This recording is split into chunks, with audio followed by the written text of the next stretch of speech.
सो आज मैं रिव्यू करूँगा 15 hidden details you missed in the Mayana teaser. Yeah, this video is going to be something crazy. Let's see how it goes. Let's just start. 1 2 3 start.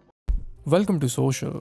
Ramayan का teaser मुझे on a larger scale बहुत impressive लगा because इस तरह के visuals हमने Indian film में तो नहीं देखे हैं। Although this is also a point कि फिल्म को 4000 करोड़ के बजट पे बनाया गया है, almost a Hollywood level movie budget, a big budget film. So यहाँ पे ना कोई कंप्लेंट का स्पेस नहीं रहना चाहिए। बट टीज़र को देखते हुए मुझे ऐसे तो लगा कि it's not the most perfect work that I was expecting, but yes I am quite impressed. Film की जो विजुअल लैंग्वेज है वो मुझे बहुत अपीलिंग लग रही है। It is something that I just want to see in theatres. So इस वीडियो में मैं कुछ डिटेल्स बताऊंगा जो मैंने टीज़र देखते हुए नोटिस की। जो भी मैं डिटेल्स डिस्कस करूंगा वो सभी डिटेल्स सिनेमैटिक होंगी, कोई फालतू की बात नहीं, ना फालतू की over hyping, just cinematic talks. So I request you कि वीडियो को एंड तक ज़रूर देखना। टीज़र के स्टार्टिंग में ये टाइटल्स आना शुरू होते हैं, आप इनको ध्यान से पढ़ो। Whenever the world descends into chaos, he is always the answer, ruling our hearts for over 5000 years. So ये तो आपको पता चल गया होगा कि यहाँ पे राम भगवान की बात हो रही है। But what you should notice here is कि उनको एक पास्ट टेंस की स्टोरी की तरह नहीं दिखाया जा रहा है। वो कहते हैं ना कि once upon a time there was a legend, there was Ram. उन्होंने ये सब चीज़ें यहाँ पे नहीं की हैं। यहाँ पे जो ये लाइन्स हैं ये प्रेजेंट टेंस में लिखी गई हैं to show us how Ram भगवान इज स्टिल विद अस। मुझे ये एस्पेक्ट काफ़ी इंटरेस्टिंग लगा क्योंकि टीज़र में उनकी बात प्रेजेंट टेंस में की जा रही है, ना कि पास्ट टेंस में। This in my opinion was a very creative choice of introduction. अब ये सीन जब टीज़र में आता है तो यहाँ पे आप पूरी सभा को बैठे हुए देखते हो और यहाँ पे भगवान राम, सीता और लक्ष्मण जी चलते हुए आ रहे हैं। अब ये सीन वनवास से जाने से पहले शायद आखिरी सीन होगा उनका यहाँ पे, क्योंकि जिस तरह से पूरे सीन का ऑरा क्रिएट किया जा रहा है that explains it very well कि ये सिचुएशन कौन सी होगी। और ऊपर से यहाँ पे इन्होंने कोई रॉयल कपड़े भी नहीं पहने हैं, they are wearing simple saffron colour clothing. अब इस सीन में पूरी अयोध्या को डार्कनेस में दिखाया जा रहा है क्योंकि ये राम, सीता और लक्ष्मण जी की विदाई का सीन है। अब ये सीन फिल्म में काफ़ी इमोशनल सीन होगा बिकॉज जिस तरह से इस फिल्म में लाइटिंग बिल्कुल भी नहीं रखी है, that will create a great impact for the audience. अब इसके अलावा इसी सीन में एक डिटेल नोटिस करो। I am just taking a wild guess, पर यहाँ पे ये व्हील का शॉट क्यों दिखाया गया? What is the reason to show this wheel? Why? अब अगर इस व्हील को नोटिस करें तो इसमें स्कोप कितने हैं? काउंट करो। 1 2 3 4 5 6 7 8 9 10 11 12 13 14 स्कोप्स इन दिस व्हील। अब ये शॉट मुझे डेलिब्रेट लग रहा है बिकॉज ये दिखाता है कि वो 14 साल के वनवास पे जा रहे हैं। अब ये चीज़ उनके वनवास का एक मेटाफर भी हो सकती है और may be it's just a blank detail that I am noticing. कुछ भी हो सकता है, पर जिस तरह से आजकल पीक डिटेलिंग नोटिस करने का ट्रेंड है, आई थिंक फैंस को ये डिटेल काफ़ी इंटरेस्टिंग लगेगी। एंड डेलिबरेटली यहाँ पे इस व्हील का शॉट डाला भी क्यों गया है? कुछ ना कुछ तो इसका मीनिंग ज़रूर होगा। अब बात करते हैं थोड़ी वीक डिटेलिंग की। Now look at this kid जिसने एक ग्रीन पगड़ी पहनी है। पहले तो यहाँ पे राम भगवान को प्रणाम करते हुए नजर आता है। अब उसी सीन में एग्जैक्टली आधे सेकंड बाद फ्लावर्स फेंकता हुआ नजर आ रहा है। How is this possible? एक टाइम पे वो झुक रहा है और दूसरे टाइम पे it's not humanly possible. It's definitely a shot that has been बहुत बार उसको रीटेक किया गया है और बाद में उसको कंबाइन किया गया है और यहाँ पे क्लियरली एक कंटिन्यूटी एरर हुआ है। अब इस सीन में एक और प्रॉब्लम है। इस बच्चे के साइड पे खड़े हुए इस इंसान को देखो जिसने पर्पल कलर की पगड़ी पहनी है। यार इसकी पगड़ी का कलर लिटरली फ्रेम से चेंज हो गया, purple to blue. Look at this, what is this? इतनी हाई बजट फिल्म में हम ऐसी वीक डिटेलिंग कैसे दिखा सकते हैं? अभी तो बस 2 मिनट का प्रोमो आया है, तो एटलीस्ट पूरे प्रोमो को अच्छे से एक बार सीक्वेंस बाय सीक्वेंस देखना तो चाहिए। ऐसी गलतियां लो बजट इंडी मूवीज में थोड़ी नज़रअंदाज की जा सकती हैं, बट यार एक 4000 करोड़ ये this looks terrible. I mean पहले मैंने भी नोटिस नहीं किया था, अभी जस्ट नोटिस किया कि इसकी जो पगड़ी है वो पर्पल थी and now it's just change into blue. की बजट में बनी film develop by DNEG. I was not expecting this. अब इस सीन में जहां राम अपने नाम की आवाज़ सुनते हैं,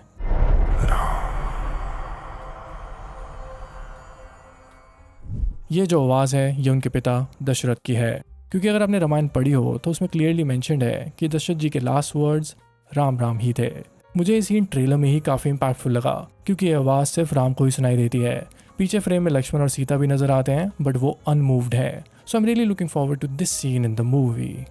अब इस सीन में जो ये बैक शॉट दिखाया जा रहा है आपको पता ही होगा कि ये रावण का है। यहाँ पे मैंने नोटिस किया कि जिस तरह से उनकी कॉस्ट्यूम और उनके क्राउन के डिज़ाइन को दिखाया गया है ये काफ़ी आर्टिस्टिकली क्रिएटिव लगा मुझे। पुरानी रामायण सीरीज में रावण के क्राउन के हॉर्न्स को ना बहुत ऑब्वियस तरीके से दिखाया जाता था, जिससे लोगों को इजीली समझ आए दैट ही इज अ राक्षस। थोड़ा वो डेविलिश वाइब क्रिएट करने की कोशिश की जाती थी उनके मुकुट के डिजाइन से। अब जो टीजर में मुकुट दिखाया गया है उनके बैक शॉट से, ये बहुत एप्ट लग रहा है। इट शोज कि इस पे प्रॉपर थॉट डाला गया है और डिजाइन भी काफी सटल रखा है। So I am really curious to see Yash in this look. अब इसी मोमेंट में यहाँ पे एक चीज़ बहुत अननोटिस रह रही है। यहाँ पे अगर आप ध्यान से देखो तो जहाँ पे रावण चल रहा है वहाँ पे डिस्ट्रक्शन हो रखी है। पक्का कुछ ना कुछ यहाँ पे अटैक हुआ होगा या कोई ना कोई लड़ाई हुई होगी, जिसके बाद रावण अपने पुष्पक विमान की तरफ जा रहा है। अब इस पुष्पक विमान का डिजाइन मुझे काफी एक्स्ट्राऑर्डिनरी लगा। आर्ट डायरेक्टर्स ने इसे पूरी तरह से रीडिफाइन किया है, क्योंकि जैसे कहा जाता है कि रावण के पास एविएशन टेक्नोलॉजी थी उस टाइम पे भी, तो यहाँ पे पुष्पक विमान को दिखाना इंपॉर्टेंट सेगमेंट होगा रावण की दुनिया का। और वैसे भी ये फिल्म वर्ल्ड लेवल पे रिलीज होगी, जहाँ पे वेस्टर्न ऑडियंस इस फिल्म को देखेगी, तो उस ऑडियंस को भी केटर करने के लिए जो बिना हिस्टोरिकल रेफरेंस जाने इस फिल्म को देखेगी, उनको पुष्पक विमान एक एयरक्राफ्ट की तरह नजर आएगा। अदरवाइज हमने पुष्पक विमान को पहले इस तरह से दिखाया है। It never looked so threatening और something so huge. So in my opinion Ramayana जिस तरह से अपने वीएफएक्स को एलिवेट करके इन इन्वेंशंस को दिखाएगी, ये पूरी दुनिया के लिए आई कैचिंग होंगे। अब इस सीन में अगर आप पुष्पक विमान को नोटिस करो, जो ये वाइड एंगल शॉट, ये बड़े लार्ज स्केल का शॉट दिखाया जाता है, तो यहाँ पे ना आपको रावण भी चलता हुआ नजर आएगा। वो देखो। एंड यू नो, इतनी छोटी डिटेल्स को देखते हुए ना मैं फिल्म को देखने के लिए काफ़ी एक्साइटेड हूँ, क्योंकि अगर विजुअल्स पे इतनी बारीकी से काम किया गया है, कुछ जगह बहुत ख़राब भी किया गया है, बट ऐसे पॉइंट्स पे तो काफ़ी इंप्रेसिव वर्क लग रहा है। So I am really looking forward कि फिल्म में इतने सारे माइन्यूट मोमेंट्स किस तरह से प्रेजेंट किए होंगे। वीडियो को आगे कंटिन्यू करने से पहले I have to tell you कि मेरा एक अपना पर्सनल चैनल भी है, विशाल एंड सिनेमा। और अगर आपको मेरा ओपिनियन और मेरा स्टाइल ऑफ रिव्यूइंग फिल्म्स पसंद आता है, then you can follow me here as well, because ये भी नजर आएंगी। So this in my opinion is a very poetic moment, क्योंकि ये सारी बर्ड्स एक तरह से जटायु के फ्यूनरल पे दिखाई जाती हैं। प्रोमोज में अभी तक लक्ष्मण के कैरेक्टर को तो नहीं दिखाया गया है, बिकॉज ऑब्वियसली जो मेन प्रोमो था ये राम जी के विजुअल्स पे बेस्ड है, but in some of the scenes you can actually spot Lakshman. अब इस तलवार वाले सीन को देखो, जहाँ तलवार को ऊपर करते हुए आपको पीछे लक्ष्मण का फेस दिख सकता है, और इसके अलावा आप इस सीन में भी लक्ष्मण को बैकग्राउंड में नोटिस कर सकते हो, एग्जैक्टली हेयर। एंड ऑल्सो अगर आपको रामायण की कास्टिंग का भी आइडिया नहीं है, then I should tell you कि लक्ष्मण का कैरेक्टर रवि दुबे प्ले कर रहे हैं। ये अपने टेलीविजन सीरियल्स और अपनी होस्टिंग के लिए काफ़ी पॉपुलर थे। सो जब इनको लक्ष्मण के तौर पे कास्ट किया गया था, तो ये काफ़ी यूनिक चॉइस थी, क्योंकि बाकी सभी एक्टर्स काफ़ी पॉपुलर थे। So casting him as Lakshman in my opinion is a very unique choice, and I am looking forward कि रवि दुबे कैसे लक्ष्मण के कैरेक्टर को प्ले करेंगे। Nitish Tiwari is known for his odd castings, ये उनमें से ही एक है। ऑल्सो अगर आप इस सीन में देखो तो यहाँ पे एक बड़ी सी बर्ड उड़ रही है और उसके ऊपर कोई बैठा हुआ है, और जब उसको चोट लगती है तो जैसे नीचे गिरती है तो पता लगता है उस पर एक लड़की बैठी हुई थी। अब ये मेरे ओपिनियन में एक इम्पॉर्टेंट कैरेक्टर की इंट्रोडक्शन सीन हो सकता है। आपको क्या लगता है कि ये कैरेक्टर कौन हो सकता है? मुझे कमेंट्स में ज़रूर बताना। मैंने बहुत कोशिश की इसके हर एक फ्रेम को देखने की, बट इनका फेस जानबूझ के डेलिबरेटली छुपाया गया है। So let me know in the comments कि आपको ये कैरेक्टर कौन लग रहा है। अब इस सीन की बात करते हैं। ये डेफिनेटली सीता का स्वयंवर वाला सीन होगा, जहाँ राम जी इस धनुष को उठा के प्रूव कर देंगे that he is the one who will marry Sita. ये फिल्म का काफ़ी आइकॉनिक मोमेंट होगा, क्योंकि इस सीन में ही राम की स्ट्रेंथ का पता लगेगा और ये धनुष वहाँ पे टूट जाता है, धनुष यानी कि पिनाका। और इसके बाद काफ़ी सारी चीज़ें होंगी जो फिल्म में देखने में काफ़ी मज़ा आएगा। Now last but not the least, let's talk about the music, which is done by Hans Zimmer and A.R. Rahman. देखो मेरे ओपिनियन में ये कोलैबोरेशन मास्टर स्ट्रोक है, बिकॉज ये अपने आप में ही एक आइकॉनिक कोलैबोरेशन है। जब इस टीजर में भी म्यूजिक दिखाया जाता है ना, आपको क्लियरली फील होता है कि ये हैंस जिमर का भी म्यूजिक है, ये A.R. रहमान का भी म्यूजिक है। सो इन माई ओपिनियन जिस तरह से इनका म्यूजिक फिल्म में यूज़ किया जाएगा, वो फिल्म को बहुत ही एलिवेट करेगा। VFX, एक्टिंग वगैरह तो हम बात करते रहेंगे, but I am very sure कि म्यूजिक के डिपार्टमेंट में ये फिल्म टॉप नॉच होगी। I am just too sure. This is the collaboration I was waiting for. So I'm hoping for the best of the music and also best of the background score from this movie.